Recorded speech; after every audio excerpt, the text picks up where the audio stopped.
Some real-life cases are so disturbing, they don't feel real at all. But everything you're about to hear actually happened. In this video, I'm going to show you 3 of the strangest and most unsettling real cases ever recorded. Cases where people disappeared, acted in ways no one can explain, or left behind questions that still don't have answers. And the last one is one of the most famous and mysterious cases ever. So stay until the end. And if you enjoy real disturbing stories like these, make sure to subscribe. The first case happened in 1959 in the Ural Mountains of Russia. 9 experienced hikers set out on an expedition. They were trained, prepared, and knew exactly what they were doing, but they never came back. When rescuers finally reached their campsite, what they found didn't make sense. Their tent was still there, but it had been cut open from the inside, as if they were trying to escape quickly. But the conditions outside were deadly. Freezing temperatures, deep snow, and no visibility. Even more disturbing was how they left. They ran out barefoot, some wearing only underwear. No proper gear, no protection from the cold. Their bodies were later found, scattered across the snow, some near a forest, others farther away, as if they were trying to run, but didn't know where to go. Some had severe injuries, broken ribs, crushed skulls, but no signs of a struggle, no evidence of another person being there. One victim was missing their tongue, and another had unexplained internal damage. Even stranger, there were no footprints leaving the area, except for theirs. No sign of an attack, no clear explanation. It was as if something forced them out of the tent into the freezing darkness. And whatever it was never found.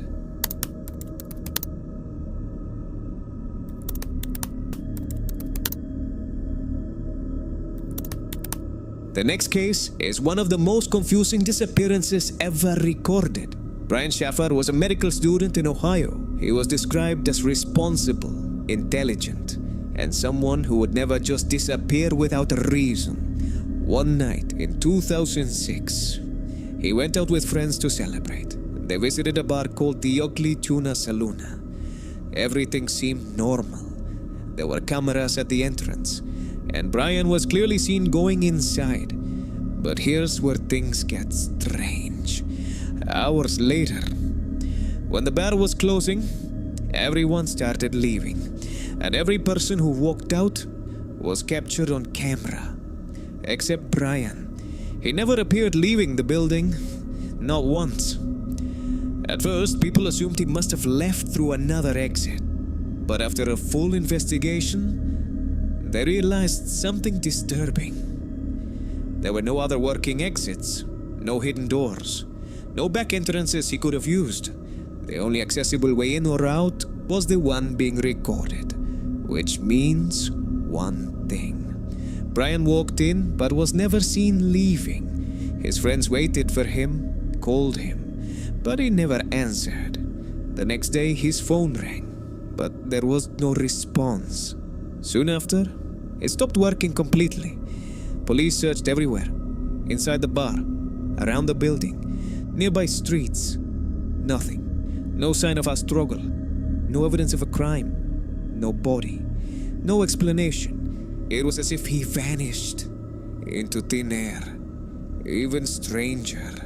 Months later, his phone briefly rang again, but when police tried to trace it, they couldn't find anything. To this day, no one knows what happened to Brian. He entered a bar and somehow disappeared without ever leaving. The last case is one of the most famous and unsettling. Elisa Lam was a young student traveling alone in Los Angeles. She checked into the Cecil Hotel, a place already known for its dark history. At first, everything seemed normal, but days later, she disappeared. No one knew where she went. Then something strange surfaced. A security video from the hotel. It showed Elisa inside an elevator, but her behavior was disturbing. She was pressing multiple buttons, stepping in and out, looking into the hallway, as if someone was there. But no one appeared on camera. She even seemed to be hiding or reacting to something invisible. Then she vanished. Weeks passed. No trace. Until hotel guests began complaining about the water. They said it was dark, tasted strange, and had a bad smell. That's when maintenance went to check the water tanks and on the roof. And what they found was Elisa inside one of the tanks. But the question started immediately. The roof was locked, access was difficult, and the tank itself was not easy to open. So how did she get inside? No clear answer. No signs of anyone else. Just the footage and the mystery. To this day, no one knows exactly what happened to her. And that's what makes this case so disturbing. Which of these cases disturbed you the most? Let me know in the comments. And if you want more real stories like these, make sure to like and subscribe.